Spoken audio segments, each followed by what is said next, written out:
সীমান্তে বদলেছে দৃশ্যপট। আগের মতো নীরব অবস্থান নয়, এখন চোখে চোখ রেখে দৃঢ় বার্তা দিচ্ছে বর্ডার গার্ড বাংলাদেশ, বিজিবি।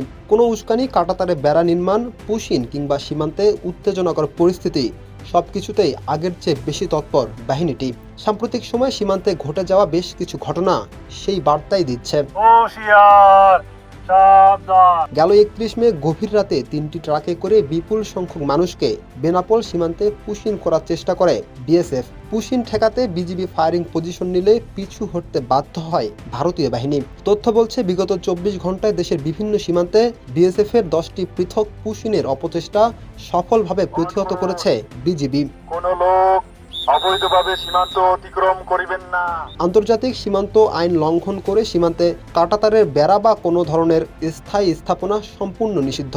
কিন্তু সুযোগ পেলেই কাঁটাতারের বেড়া নির্মাণ করত বিএসএফ। 5 আগস্টের পর বিএসএফকে বেড়া নির্মাণের বাধা দিয়েছে বিজিবি, এমন খবর নজরে আসে। তথ্য বলছে, 5 আগস্টের পর থেকে দেশের বিভিন্ন সীমান্তে অন্তত 5 বার বিএসএফকে কাঁটাতারের বেড়া নির্মাণে প্রতিহত করেছে বিজিবি।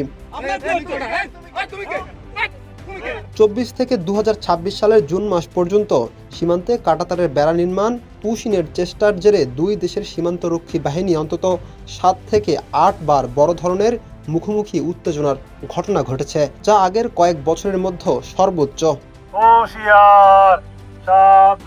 গত কয়েক দশক তো বটেই, গেল 24 সালের তুলনায় চলমান বছরে বিজিবির পারফরমেন্স উন্নত হয়েছে। বিজিবির তথ্য বলছে, আগের থেকে সীমান্তে হত্যাকাণ্ডের হার প্রায় 75% কমেছে।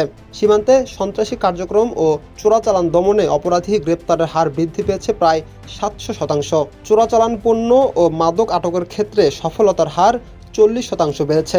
জ্বালানি তেল পাচার রোধে বিজিবির সক্ষমতা 35% বৃদ্ধি পেয়েছে।